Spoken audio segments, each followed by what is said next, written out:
안녕하세요. 만나교회 김병삼 목사입니다. 이번에 여러분들과 함께 이렇게 온라인이라고 하는 그 새로운 그 도구, 방법을 통해서 말씀을 나누게 되었네요. 무엇보다 우리 새누리교회에 대한 소식을 또 교회 상황을 제가 이렇게 찾아보았습니다.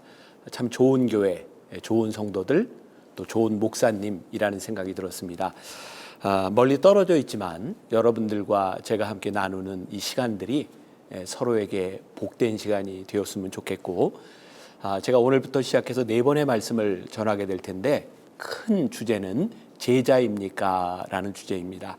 이 시대를 살아가면서 우리들이 어떻게 제자로 살아가는가, 그런 질문을 던지고 그런 답을 찾는 시간이 되려고 합니다. 오늘 첫 시간이니까 또 이제 주일 예배고, 또 그렇지만 여러분들에게 좀 오리엔테이션이 필요할 것 같습니다. 제가 말씀을 전하면서 여러분들에게 꼭 먼저 드리고 싶은 말이 있는데, 그것은 여러분들에게 기대하는 마음이 있었으면 좋겠습니다. 개인적으로 제가 굉장히 좋아하는 말이에요. Great Expectation. 하나님께서 이 시간들을 통해서 채우실 기대, 그것을 가지고 여러분들과 제가 말씀을 나누면 좋겠습니다. 성경 말씀 봉독을 했죠. 사도행전 10장 9절부터 16절까지 말씀, 우리가 익히 잘 알고 있는 고넬료와 베드로에 대한 이야기입니다. 제가 말씀 구절을 가지고 풀어가기보다는 이번 집회에는 큰 주제를 가지고 나누는 시간이 될 것 같습니다. 오늘 말씀의 제목 같이 한번 얘기해 볼까요? 네, 새 포도주는 새 부대에. 잘 알고 있는 이야기입니다. 아마 제가 오늘부터 여러분들과 4번 나누게 될 말씀도 모르고 있는 이야기들은 하나도 없을 겁니다. 문제는 우리가 말씀을 알고 있는 것이 아니라 어떻게 말씀을 살아내느냐에 대한 부분이겠죠. 그래서 우리가 알고 있는 것들을 확인하며 다짐하고 삶으로 옮겨가는 과정들이 될 것 같아요.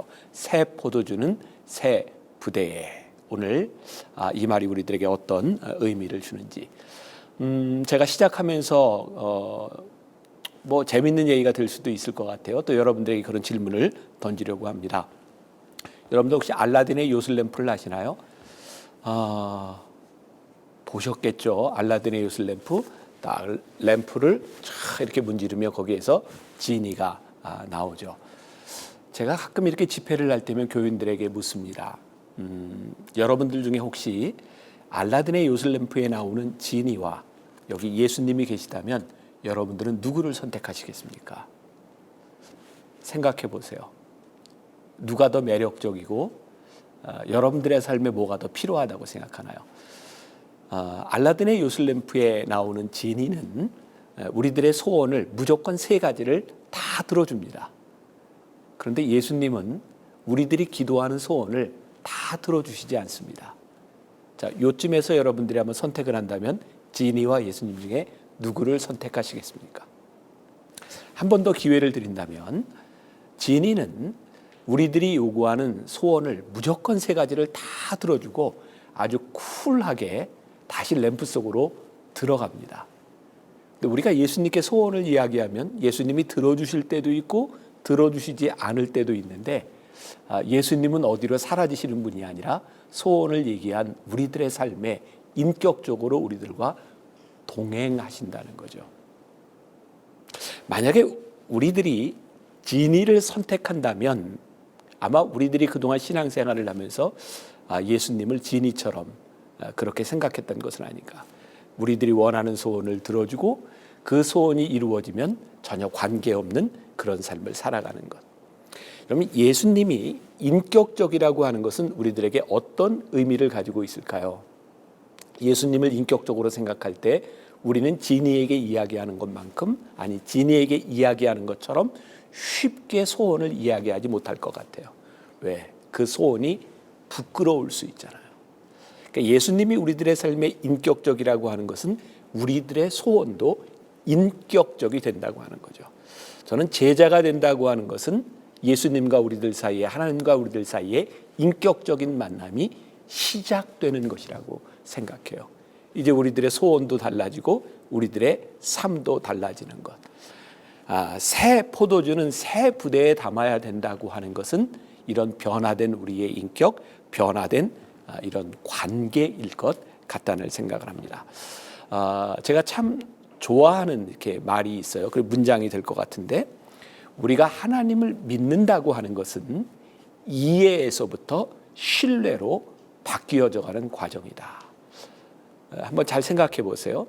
제가 생각해도 참 좋은 말인데, 하나님을 믿는다고 하는 것은 우리의 이해에서 신뢰로 바뀌어 가는 것이다. 우리의 신앙생활을 방해하는 제일 큰 이유 가운데 하나는 이해할 수 없다는 것, 이해가 되지 않는다는 거예요. 여러분 한번 생각해 보세요. 하나님께서 하시는 일들이, 지금 우리들의 상황에 일어나는 일들이 정말 이해가 가능한 일들인가요?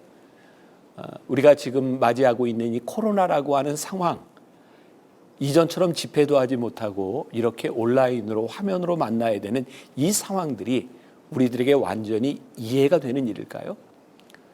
이 세상에는 우리가 이해할 수 없는 일들이 참 많이 있습니다.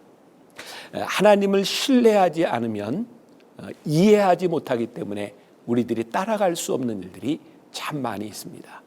믿음은 우리의 이해에서 하나님을 신뢰하는 것으로 옮겨질 때 우리들의 새로운 신앙의 세계로 들어가게 되는 거죠. 새 포도주는 새 부대에 담아야 한다. 왜일까요?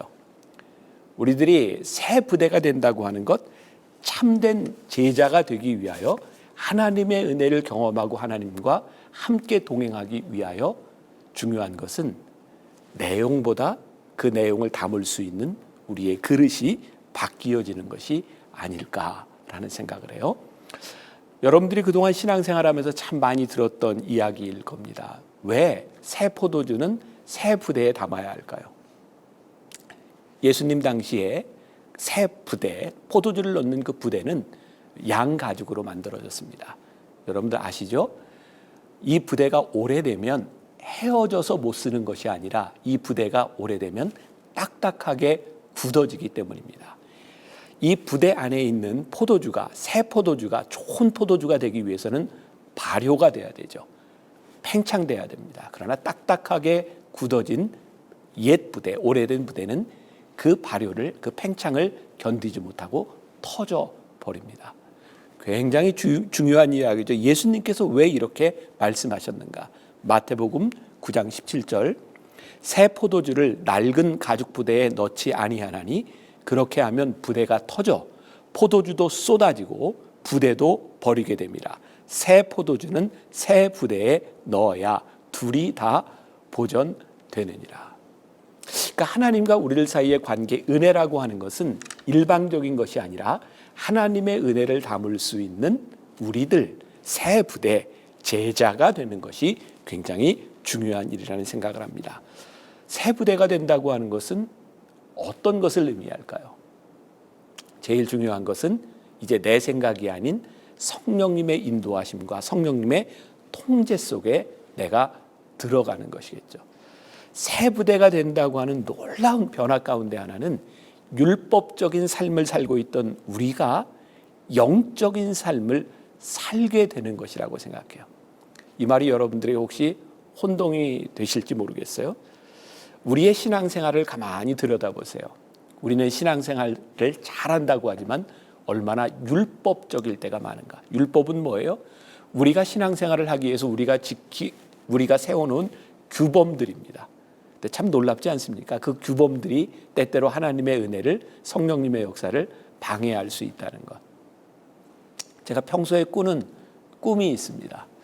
여러분들에게 좀 황당하게 들릴지 모르지만 저는 이제 예배를 인도하고 설교를 하고 그리고 몇 번의 예배를 드리면서 그 예배 시간마다 참 다른 것들을 많이 경험하거든요. 어느 날은 제가 설교를 하러 올라오기 전에 찬양 가운데 은혜를 받을 때가 있어요. 그리고 마음에 저 찬양만 계속 부르면 좋겠다 이런 마음이 들 때도 있어요.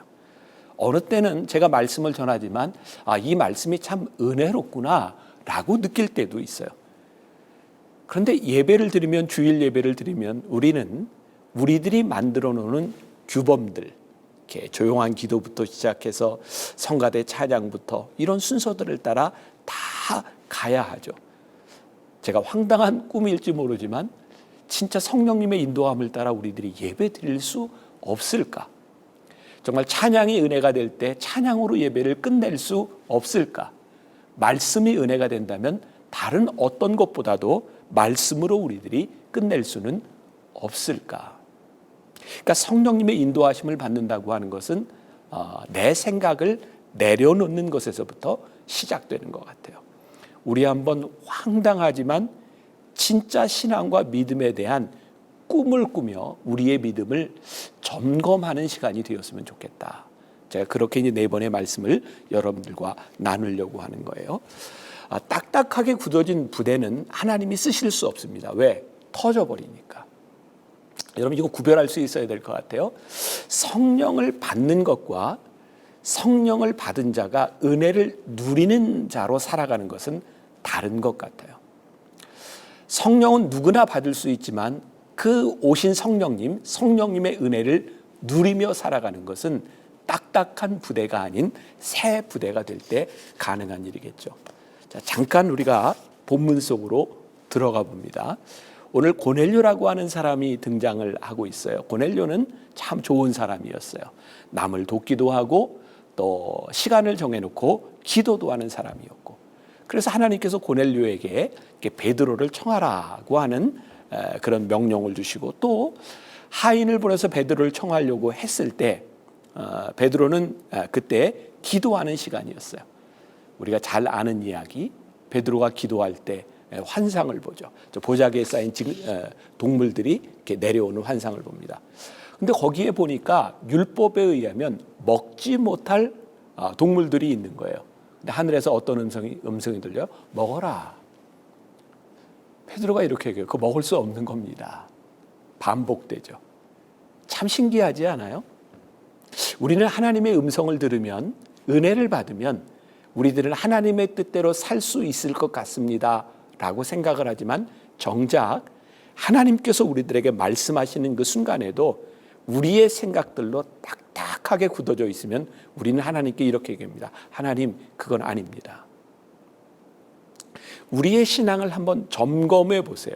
내가 가지고 있는 생각, 내 삶의 스타일, 내 전통, 내 신앙이 하나님의 일을 방해하고 있는 것은 아닌가. 다시 이야기합니다. 우리가 은혜를 받는 것과 은혜를 누린다고 하는 것은 다른 차원의 문제인 것 같아요.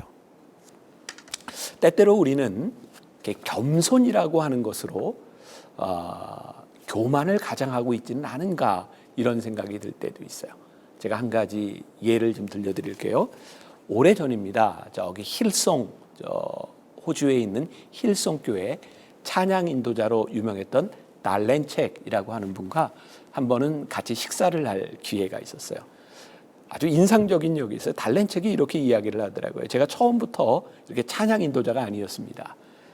그 교회의 담임 목사님이 찬양을 인도하고 설교를 하고, 그리고 달렌책은 뒤에서 찬양하는 멤버 중에 하나였다는 거예요. 그런데 찬양하는 중간에 그 담임 목사님이 달렌책에게 어깨를 치면서 가서 인도하라 그랬다는 거예요. 그때 달렌책의 마음 가운데는 나는 못해요, 나는 인도를 해보지 않았어요, 그런 마음들이 많이 있었다는 거예요. 그런데 그때 순종하고 나가서 찬양을 인도하면서 달렌책은 이 시대의 가장 유명한 쓰임받는 영적으로 충만한 그런 찬양 인도자가 되죠. 전 이런 생각을 해봅니다. 그때 만약에 달렌책이 나는 한 번도 해보지 못했습니다, 나는 할 수 없습니다 라고 이야기했다면 하나님은 그 사람을 쓰실 수 없었을 거예요. 자, 이런 상상을 해볼까요? 제가 지금 설교를 하고 있는데 말씀을 듣고 있는 여러분들에게 갑자기 하나님께서 음성을 주시고 여러분들의 그런 마음을 주세요. 네가 올라가서 설교해라. 이게 진짜 제 이야기가 아니라 하나님께서 주시는 명령이라고 할 때 여러분들 가운데 순종할 수 있는 사람이, 그런 용기가 있는 사람이 얼마나 될까요? 너무 극단적인 예로 들릴지 몰라요. 그러나 우리들의 삶에서 정말 하나님이 우리들에게 말씀하실 때 우리는 우리가 가지고 있는 생각들로 하나님의 생각을 따르지 못할 때가 많이 있는 것 같아요. 그래서 새 부대는 유연해야 한다. 유연함이라고 하는 말이 뭐예요? 내 생각대로 딱딱 딱딱하게 굳어져 있는 것이 아니라 하나님의 말씀 앞에서, 하나님의 인도하심 앞에서 나를 바꿀 수 있는 준비가 되어 있는 것. 다른 말로 이야기하면 우리들이 많이 말하는 순종이라는 말이 될 것 같아요. 자, 오늘 말씀에 일어났던, 이 말씀이 일어나기 전에 사도행전, 그 초대교회에 일어났던 일들을 한번 생각해 보세요.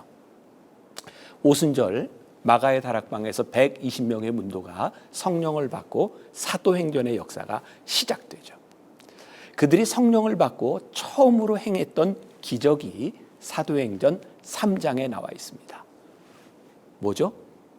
생각해 보세요. 사도행전 3장에 베드로와 요한이 성전 미문 앞에 앉아있는 안진뱅이를 고친 일이었어요. 제가 말씀을 묵상하다가 참 흥미롭게 이 부분을 보았어요. 베드로와 요한, 그들에게 구걸하는 안진뱅이를 보았을 때 베드로가 뭐라고 얘기해요? 나에게 은과 금은 없으나 내게 있는 것으로 내게 주노니 나사렛 예수의 이름으로 일어나 걸으라. 이런 생각이 가능할 것 같아요. 베드로와 요한은 늘 정해진 시간에 거기를 지나갔고 거기에는 늘 안진뱅이가 앉아 있었을 거예요. 그리고 이렇게 또 추측이 가능하죠. 그들에게 돈이 있다면 당연히 율법을 지키고 유대인이니까 어려운 사람을 돕는 것이 마땅하겠죠. 있는 것을 가지고 도왔을 거예요. 없으면 그냥 지나갔을 거예요. 베드로와 요한이 성령을 체험하고 난 후에 성전 미문 앞을 지나갈 때 역시 그 자리에 있던 안진뱅이가 구걸을 해요. 근데 달라진 게 뭐예요? 나에게 은과 금은 없으나, 나에게 은과 금이 없을 때 나는 그냥 지나갈 수 있었으나 지금은 나사렛 예수의 이름으로 너에게 말한다. 성령께서 우리들에게 들어오셨을 때에, 하나님께서 우리 안에 들어오셨을 때에 우리들의 삶의 방식이 달라지는 거예요. 여러분들의 그런 질문을 던질 수 있을 것 같아요. 하나님의 은혜를 경험하고 하나님이 우리와 함께 하심으로 인하여 우리들의 삶의 방식은 어떻게 바뀌어졌습니까? 아니, 우리들이 마주하지 못했던 새로운 환경 가운데서 우리의 삶의 패턴과 내 생각이 아니라 하나님은 우리들에게 어떻게 유연하게 반응하라고 말씀하실까요? 지금 우리들의 삶에 한번 적용해 봅시다. 코로나로 인해서 우리들이 한 번도 경험해 보지 못한 일들을 경험하고 있어요. 저와 여러분들 모두에게 참 마음 아픈 것 중에 하나가 우리들이 함께 모여서 예배드리지 못하는 거잖아요. 저도 마찬가지예요. 힘들어요. 매주 만났던 교인들 만나지 못하고, 제가 설교를 하면서도 늘 성전 안에 가득 함께했던 교인들의 반응을 보면서 정말 신나게 열정적으로 설교를 했는데 이제 그런 것들이 없어요. 힘든 상황이에요. 어떻게 보면 우리들이 새벽에 모여서 예배할 수도 없는 그런 상황이에요. 근데 하나님께서 저에게 계속해서 주시는 그런 마음이었어요. 이 미디어라고 하는 것, 우리들이 모일 수 없다고 하는 것, 이것 가운데서 하나님께서 우리들에게 유연하게 일하고 역사하도록 인도하시는 방향이 있구나. 저희 교회에서는 요즘 이렇게 정기적으로 미디어로 온라인 새벽 특별 집회를 해요. 그리고 제가 이런 것을 깨닫습니다. 우리가 이렇게 떨어져 있는 곳에서 다 다른 사람들이 동시에 기도할 수 있고, 우리가 그동안 말로만 이야기했던 교회는 건물이 아니라 바로 하나님을 믿는 여러분들이 교회입니다, 여러분들이 성전입니다 라고 이야기했는데, 이 코로나가 우리들에게 그것을 정말 체험하고 고백할 수 있도록 만들어지더라고요. 이전에는 교회라고 한 건물에서 모여서 함께 기도하는 그 공동체였는데, 이제는 곳곳에 흩어진 사람들이 동일한 시간대에 함께 기도하는 흩어진 교회들, 이게 훨씬 더 파워풀한 일이구나. 우리들의 삶의 모든 일들이 우리들에게 닥칠 때 우리들이 살아왔던 삶의 방식들이 아니라 하나님께서 우리들에게 주시는 유연함, 성령의 인도하심은 우리들에게 어떤 은혜를 경험하게 하시는가. 오늘 고넬료라고 하는 사람이 하나님의 말씀 앞에서 유연하게 대응하죠. 베드로가 하나님의 말씀을 따라 유연하게 대응하죠. 자, 왜 유연함이라고 하는 말이 맞을까요? 고넬료는 백부장이에요. 그는 베드로라고 하는 사람에게, 유대인에게 사람을 보내서 그렇게 청해야 될 이유가 없는 사람입니다. 베드로는 그 사람이 청한다고 이방인의 집에 갈 이유가 없는 사람입니다. 그런데 두 사람이 다 유연하게 순종하기 시작할 때 새 포도주의 은혜를 경험하죠. 고넬료의 가정에 성령이 임하는 것을 보게 됩니다. 이건 사도행전 역사에서 굉장히 중요한 일이었어요. 만일 베드로가 거기에 순종하지 않았다면 어쩌면 사도 바울이 이방인들에게 복음을 전하는 일도 그렇게 쉽지 않았을 겁니다. 하나님께서 베드로를 통하여 너희 유대인에게뿐만 아니라 하나님을 믿는 이방인들에게도 성령님이 역사하신다고 하는 것을 보여준 놀라운 사건이었죠. 순종은 우리들이 새 부대가 된다고 하는 것은 새로운 하나님의 은혜를 경험하게 만들어줘요. 자, 오늘 여러분들의 그런 도전을 좀 주고 싶어요. 오늘 여러분들의 신앙, 여러분들의 삶에서 새 부대가 된다고 하는 것은 어떤 의미일까? 이건 저 개인적인 견해인데, 제가 새 부대가 된다고 하는 것은 저나 여러분들이나 우리들이 하나님 앞에서 내가 서게 되고 하나님 앞에서 우리들의 삶을 결정할 수 있는 일, 그것이 새 부대가 되는 일이 아닐까라는 생각을 해요. 여러분들이 미국에 살고 계시니까 저보다 영어를 훨씬 더 잘하겠죠? 이 priority라는 말이 있습니다. 우선순위라는 말이에요. 제가 오늘날 책을 읽다 보니까 이 priority라고 하는 단어가, 먼저 여러분들에게 물어볼까요? priority라고 하는 말이 단수로 쓰이나요? 복수로 쓰이나요? 단수, 복수 다 쓰입니다. 근데 1400년 전까지 이 priority라고 하는 말은 복수로 쓰여지지 않았답니다. 지금 우리들이 priorities, 우리들의 문제는 우리들의 우선순위가 참 많다는 겁니다. 하나님 앞에서 우리들이 가장 유연해야 될, 하나님 앞에 우리들이 서야 될, 저는 제일 중요한 것, 새 부대가 되는 제일 중요한 조건 가운데 하나가 하나님 앞에서 우리들이 새롭게 우리의 우선순위를 정하는 일이라고 생각해요. 언제부터인가 우리들의 삶에, 우리들의 가정에, 우리들의 교회에 하나님 중심이 무너져 버린 것 같아요. 우리는 하나님을 위하여라고 이야기를 하면서도 여러분들 이거 구별할 수 있어야 될 것 같아요.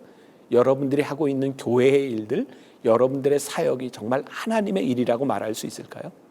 우리는 우리가 원하고 우리들이 좋아하는 일들을 하나님의 일이라고 그렇게 가장하고 살아가는 것은 아닐까요?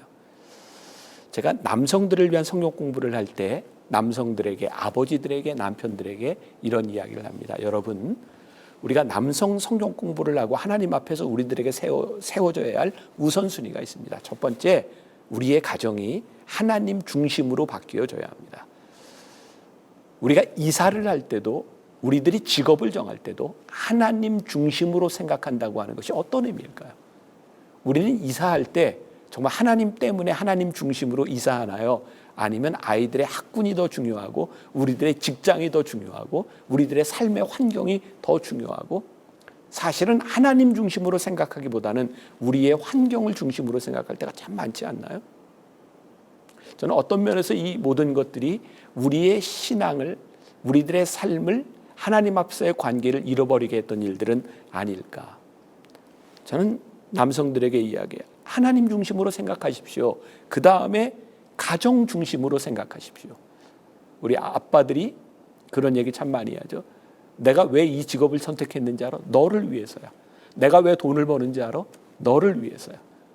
그런데 우리의 자녀들은 그런 이야기를 들으면서 마음이 무너지는 것 같아요. 나를 위해서 그렇게 하지 마세요.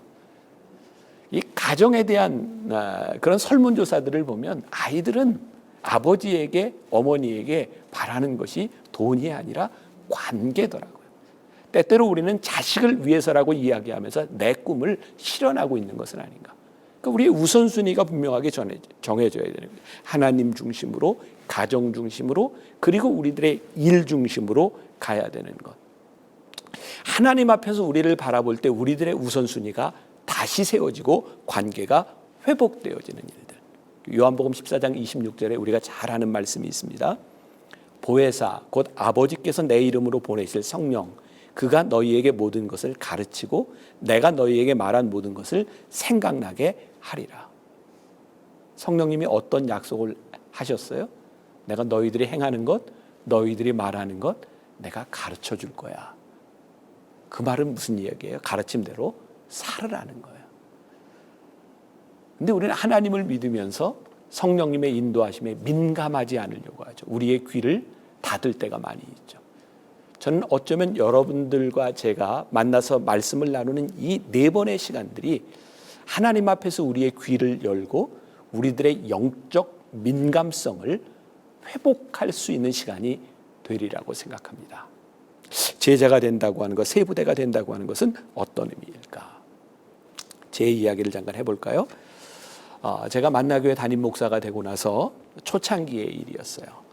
제가 어떻게 하면 이렇게 좋은 목사가 될 수 있을까? 어떻게 하면 영적 리더가 될 수 있을까? 아마 목회자라면 다 그런 고민을 하게 될 것 같아요. 그때 저는 그냥 불쑥 교인들에게 주일 설교 중에 이렇게 이야기를 했습니다. 여러분, 우리가 이제 특별 새벽 기도회를 하게 되는데 제가 금식하며 집회를 인도하고 여러분들을 위해 기도하겠습니다. 저는 그 당시에 이제 40밖에 안 된 목사였고 저는 이제 체력에도 자신이 있는 사람이었어요. 뭐 금식기도 별로 어려운 일 아니었어요. 그렇게 선포하고 일상생활을 하면서 새벽 예배를 인도할 때였어요. 하루, 이틀, 3일 금식기도 해보신 분들은 아시겠지만 한 3일쯤 되면 굉장히 힘듭니다. 그리고 3일, 4일, 5일 넘어가면 이제 배고프다 이런 차원의 문제가 아니라 누우면은 잠자기도 힘들죠. 정말 이게 백가죽이 등에 이렇게 달라붙는 것처럼 아프기도 해요. 교인들은 그냥 이렇게 예배를 드리면서 영상에 나타나는 제 모습을 보면서 이렇게 살이 이렇게 쭉 빠져가는 모습을 보면서 그런 얘기를 하더라고요. 목사님 살은 빠지는데 얼굴에 광채가 나요. 그런 얘기를 들으면 제가 배고프다는 얘기를 할 수가 없어요. 하루 이틀 3일 4일 5일이 지나갈 때 저에게 걱정이 찾아왔어요. 제가 교인들에게 특별 새벽 기도회를 금식하며 인도하겠다고 했는데 제가 할 수 있을까요? 두려움이 찾아왔어요. 그때 제가 하나님께 비로소 기도했던 기억이 나요. 하나님 도와주세요. 제가 금식 기도를 내가 한다고 생각했을 때 나는 하나님의 일이라고 생각했지만 하나님의 도우심을 구하지 않았던 것 같아요. 네, 하나님 도와주세요. 그 기도가 저에게는 굉장히 중요한 고백이었던 것 같아요. 특별 새벽기도 마지막 날이면 저는 그 당시에 늘 환자들을 위해 안수하며 기도할 때였습니다. 또 두려움이 찾아왔어요. 마지막 날 새벽을 맞이하기 전에 잠을 잘 수가 없었어요. 여러분들에게 물어봅시다. 설교하는 목사가 일주일 동안 금식하고 교인들에게 손을 얹을 때, 아픈 사람들에게 손을 얹을 때 환자들이 다 낫습니까? 낫는 사람도 있고 낫지 않는 사람도 있어요. 근데 저에게 부담이 됐던 건 뭐냐면 저에 대한 기대였어요. 금식하고 환자들을 위해 손을 얹는 목사에 대한 기대였어요. 그게 저에게 부담스러웠어요. 제가 뒤척 잠을 못 자고 있는데 제 아내가 저에게 묻더라고. 왜 잠을 못 자냐고. 그래서 제가 내일 아침에 새벽에 환자들을 위해 기도해야 되는데 그게 부담이 돼서 잠을 못 자겠다고. 그때 제 아내가 아주 심플하게 한마디를 하더라고요. 그 왜 자기가 고민을 내? 병을 고치시는 분은 하나님인데 왜 자기가 고민을 내? 그 얘기를 들으니까 제가 고민할 이유가 없더라고요. 그래서 잤어요. 그리고 아침에 일어나서 이제 새벽 예배를 이렇게 인도하는데 그때 하나님께서 저에게 그런 마음을 주시는 거예요. 그래, 이거 네가 하는 게 아니라 내가 하는 거다. 그리고 찬양을 부를 때서요. 주 여호와 능력의 주, 주는 나의 치료자, 말씀으로 날 고치시네, 주는 나의 치료자.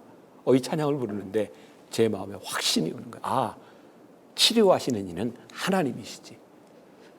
내가 왜 안수 기도하고 내가 왜 기도하는 것 때문에 내가 염려하고 두려워했나. 그래서 그날 아침에 교인들에게 이렇게 했어요. 여러분, 제가 안수 기도하지 않습니다. 고치시는 분은 하나님이십니다.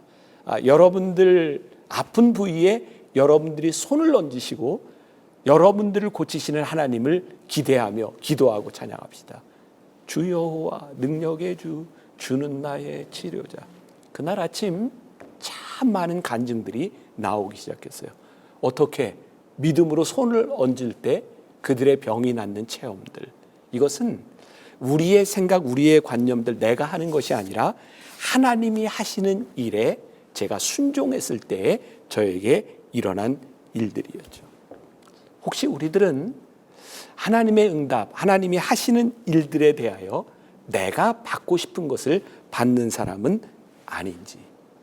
자, 이제 오늘 말씀을 마감합니다. 오늘은 주일이라 30분 정도 말씀을 나누고 이제 내일부터 조금 더 이제 말씀들을 길게 나누게 될 텐데, 오늘 여러분들에게 분명한 목적, 주님, 이 시간들을 통하여 제가 새 부대가 되겠습니다. 말씀 앞에, 성령님의 인도하심 앞에 유연한 사람이 되겠습니다. 그러므로 인하여 나를 인도하시는 새로운 은혜를 경험하고 싶습니다. 이 기대를 가지고 여러분들이 새 부대가 될 수 있기를 주님의 이름으로 간절히 축원합니다. 기도하겠습니다. 살아계신 하나님, 오늘 사랑하는 새누리 성도들이 주일 예배를 드리며 말씀을 듣습니다. 우리가 제자가 되기를 소원하고 하나님의 말씀대로 살아가기를 소원하고 하나님의 은혜를 경험하는 새 부대가 되기를 소원하며 기도합니다. 주님 함께하여 주옵시고 이번 집회를 통하여 하나님 앞에 다시 한번 우리의 믿음을 고백하고 우리의 신앙을 돌아볼 수 있는 시간들이 되게 하여 주옵소서. 오늘 이 예배와 또 말씀과 찬양과 기도 가운데 함께 하실 하나님을 기대하며 예수님의 이름으로 기도합니다. 아멘.